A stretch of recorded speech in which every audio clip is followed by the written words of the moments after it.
Growing up as a gymnast, cheerleader, and athletically built Black woman, Danyele Wilson didn't often see bodies like hers represented in fitness or competing alongside her on sports teams.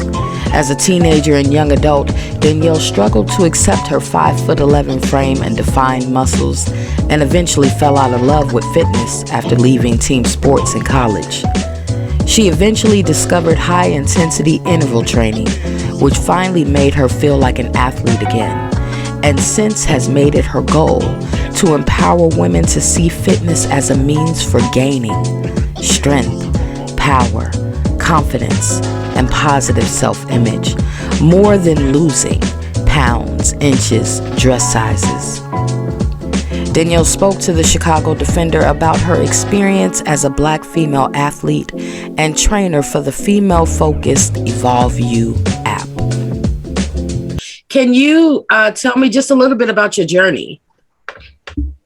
Yeah, so, I've considered myself a lifelong athlete. I grew up in a family full of athletes, from having a dad who played in the NFL to cousins all playing professional basketball overseas. It was always this just like competitive athletic vibe that I just kind of like was instilled in me from like a young age. So I started actually very early on in life, 2 years old. My mom put me in gymnastics because I think she told me a story how I was like flipping out of my crib or like flipping off the couch. And she was like, I just want you to learn how to land. Right. I just want you to be safe. So it was kind of just like, I fell into that sport and I loved it. I was good at it. I was fearless at that age, obviously, when you start 4, 5, 6, where I'm actually throwing my body into the air, flipping and doing all these things. I was great at it because at that age I was, a smaller individual, but as I grew up, my body was fighting the sport. Right. I am about 6 feet and best gymnast in the world, Simone Biles, 4'11". Right. So gymnastics just, from like a biological standpoint was not working for me. Right. And, that was really hard to accept because it was my life.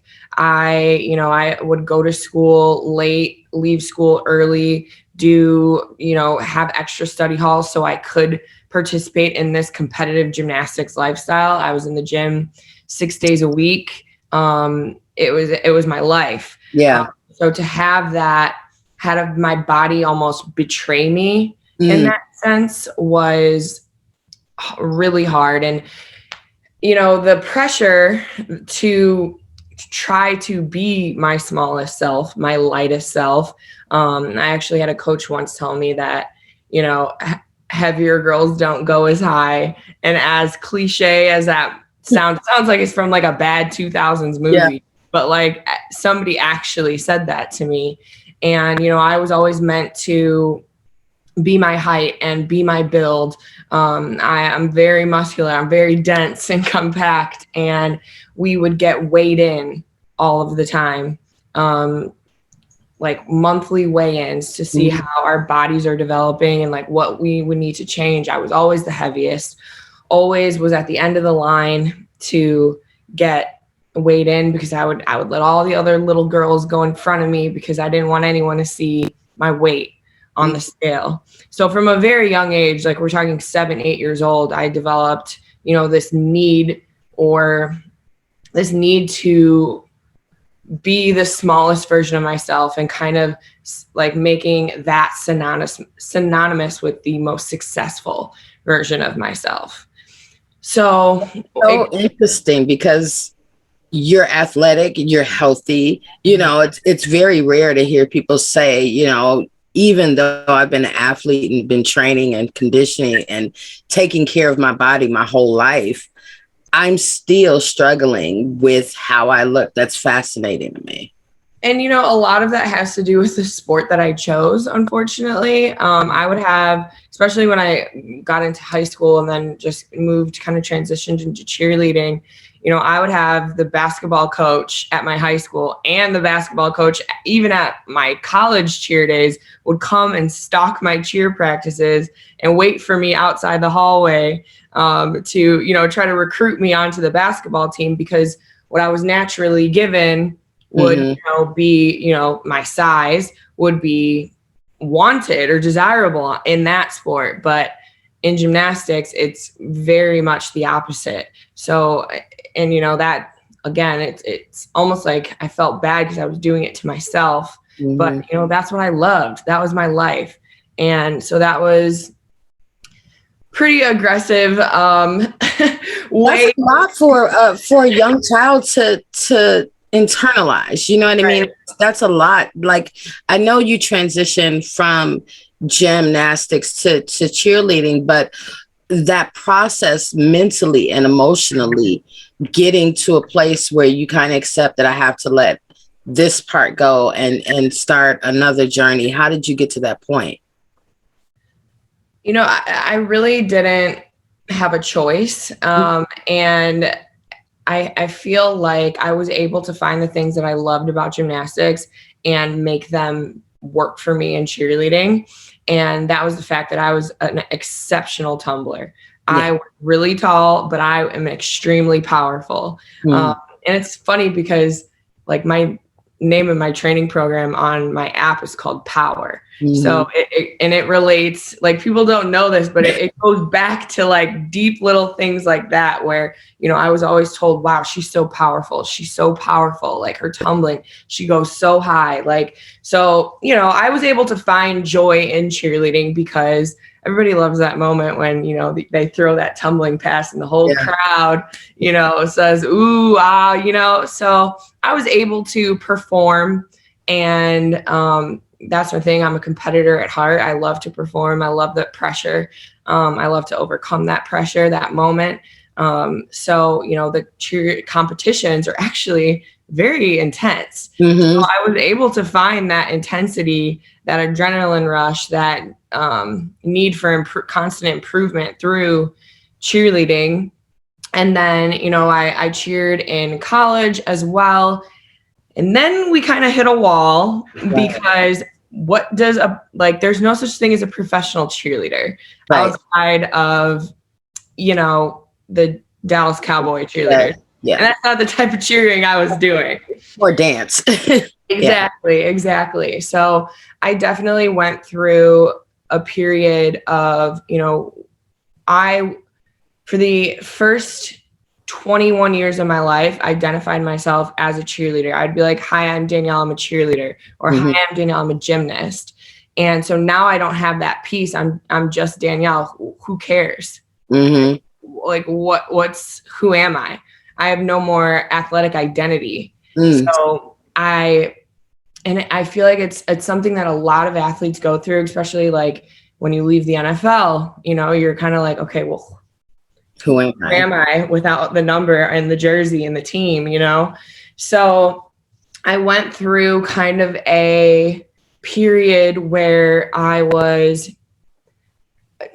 I don't want to say like mentally unhealthy, but just like mentally not myself. Yeah. And, you know, living in Wrigleyville, kind of got swept up in a little bit of the party atmosphere after college, as one does, living in the Wrigley rooftop buildings, you know. And, you know, fitness, for me, I had to start from the beginning because I was always made to go to, like, I had to go to practice. I had strength coaches in the weight room. I had a team of girls that I was competing against constantly training. And now I have nothing. I've never been to a public gym before. I don't even know I don't even know where to start. As an athlete, my entire life, I don't even know where to start. And I'm intimidated walking into a gym. So that was like such an eye-opening. There was a moment that I talk about where I just, you know, I woke up after kind of like a long weekend. I feel like it was like St. Patrick's Day. And I looked in the mirror and I was like, this is not who you are. This isn't like something's missing. We got to find it. And, you know, I remember saying, okay, like I haven't worked out. I haven't done anything. I'm going to get over my fear. I'm going to walk in this gym. And I remember walking in, having been an athlete my entire life and feeling like an overwhelming sense of intimidation. And I was like, if I feel this way, how does anyone? Yeah. How does anyone come in the gym and feel, especially women? Mm-hmm. And at this point, you know, 2011, 2012, there wasn't this body positive movement at this point. Strong wasn't valued over skinny. Strong wasn't sexy for women at this point. So, you know, you kind of fall into this, like, I'm just going to walk in the gym and hop on the treadmill because that's where all the other women are. And I'm afraid to go into the weight room, one, because I don't know what I'm doing. And two, because, you know, am I going to be perceived, especially someone who's my height, my build, am I going to be perceived as masculine? And am I going to be too manly because I prioritize my strength? Yeah. And it wasn't until I found like a group fitness class that was just like a little hole in the wall gym called Training Revolution in Wicker Park. And I walked in there and they had sleds and battle ropes and medicine balls. And, you know, there was turf on the ground and I was like, okay, this is my kind of place. Yeah, this is kind of nice. like I walked in, I was like, okay, that energy's back, that fire is back. And the coach after was like, okay, you're clearly, you know, an athlete. Like, have you ever thought about coaching? And I was like, not really. Haven't thought about coaching, but, you know, I have been an athlete my whole life. And he was like, you should, you know, if you're ever thinking about taking that step, we would love for you to coach here. We think that you would be a great fit for our community. And I kind of took that as a sign from the universe that, you know, this was meant to be, because I just remember how I felt leaving that class, leaving that workout. Like, this is what I've been missing. That athlete piece has been missing. And I really felt like I needed to step into that role, especially as a Black female, because in the fitness industry, we are so underrepresented, and we're underrepresented across the board, but especially in the boutique fitness industry, and, you know, on social media in that sense. And I really took it as, you know, a calling to provide representation for women who look like me and who have the same goals as me, like prioritize their strength like me, who aren't afraid to train like an athlete like me. There's such a gap in the industry. And, you know, I coached there for maybe 6 months. I started posting on Instagram to beg my friends to come to my class. And people were like, okay, this girl's doing something different here. Like, she's actually moving some like real weight. She's throwing medicine balls around. She's training for performance, which is something that you don't normally see from women, especially on social media at this time in 2017. And then that just kind of, you know, I would get DMs about women who say, you know, you're seeing you changed my life, or, you know, you've helped me in XYZ ways. And I quit my corporate marketing job, went all in, started my own business, got picked up by the EvolveYou app, and I've never looked back. I love, because you bring up such a great point, and I've heard this from all of my friends, particularly when you're dealing with Black women. It's never a right fit. You're either too thick, too skinny, too masculine, too muscular, too this. And every woman I know, no matter what shape they're in, feels that kind of dread going into a gym. Can you talk to me about the EvolveYou app and what it is and how it benefits you, how it benefits us? Yeah, I think the making fitness accessible to anyone and everyone, whether, you know, you are just wanting to start out at home, you don't have the confidence to, you know, get to the gym yet, there's something for you there. If you want me to actually physically take you through a full workout, yelling in your ear, motivating you, explaining exactly how to do all the form, my on-demand classes are right there for you.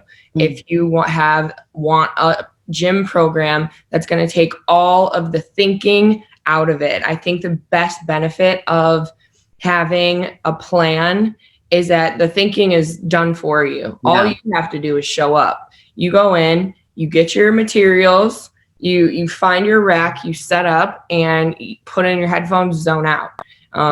You don't have to worry about anything. And while there still is going to be that, oh, is somebody looking at me, whatever, but there is confidence in preparation. Yeah. And I feel like the more prepared you can be, the better plan you have, knowing that if you're doing my program, you can text or DM me, ask me any questions, and I will 99% of the time DM you back that day. Like, I'm literally in your pocket. It helps build confidence and helps women feel supported, like they're not alone. And, the community for EvolveYou is like another huge bonus, because there's hundreds of thousands of women around the world doing the same program as you. So, and that's why I have, my Facebook community. So you can literally talk about the workout that you did that day with 10 other women that maybe did the exact same workout, and you can kind of, refer back and compare, contrast, talk, give your reactions, feedback, and just, vibe with like a like-minded community. Now, is this for women who are at any like experience level, or is this for, women athletes? I have programs from very basic beginner level to advanced. So beginner, intermediate, and advanced. And then I'm going to have a new power strength program that's going to be for more like advanced and expert athletes soon. But any single person that comes to EvolveYou, there is going to be a program that meets you where you're at, which I think is just, it again provides that added padding of confidence. Yeah. So for those, I know a lot of people aren't yet comfortable getting back into the gym. So if we're doing these at home, do you need a bunch of stuff in your house to do these workouts? Nope. My gym program is dumbbells, a mat, and, household items like a chair, a couch. And that's what's really cool, is because I'm thinking, as I'm writing these programs, I'm thinking about looking around at my little apartment, what I have available to me. And, that's why there's beginner, intermediate, advanced for home specifically, and beginner, intermediate, advanced for the gym. So, and then also any movement can be swapped and switched out like super quickly, super easily. If something's not working for you, if you don't have something, if something is, doesn't make your body feel good, then you can easily swap movements out, track your weights. There's literally a feature for everything. Right. One of the things it clicked when I watched your video journey. You said, like, I love how I feel after a workout. I feel refreshed. I feel like my cup, is full, and then I'm able to be 100% present for other people. What message would you tell women who are struggling to find time to take that time to benefit themselves? What advice would you share to them? I love that question, because it really goes back to, for me, you can't be the best version of yourself for any other person until you are being that for yourself. And I feel like the way that you treat yourself shows everyone around you how to treat you. And if you are not willing to carve out an hour for you, if you're not willing to show your body that appreciation, if you're not willing to value your health, value your mental health, your spirit, why should anyone else? So like for me, that is just like, it's like, you show yourself the respect that you would like to demand from the world. And that is in fitness, in like a professional sense, emotional sense, from your partner, relationships. Like that to me is just like one of the reasons why I love fitness, is because it transcends just the gym. And the way I show up in the gym is really how I show up in life in general. So that in mind, like how you do one thing is how you do everything. So how you value your body is going to show your kids, is going to show your family, your husband, your partner, how to value you. And, you know, especially for women, it's like you are setting that example for how your children are going to one day view their body. Well, tell our readers where they can find the EvolveYou. Is that available on any smartphone app store? Yeah, it's on the Apple Store, Google Play Store, I believe, as well. And then I always have links to everything through my Instagram, just at Danyele Wilson. TikTok, YouTube, Instagram. You can find me pretty much everywhere. Well, I cannot thank you enough for talking to the Chicago Defender. More than just a fitness app, EvolveYou provides women of all backgrounds, fitness levels, shapes, and sizes with the tools needed to maintain and enjoy a balanced lifestyle. EvolveYou recognizes that access to flexible and customizable fitness plans is only one component of a healthy life. By offering an interactive community forum, library of thousands of nutritious recipes, and gym and home workout plans that are carefully programmed by the EvolveYou world-class trainers, the app offers all the tools needed to build and maintain a healthy routine. You can download the EvolveYou app on Apple and Android devices and start a 14-day free trial. For more information about EvolveYou, visit www.evolveyou.app. This is Danyele Sanders for the Chicago Defender.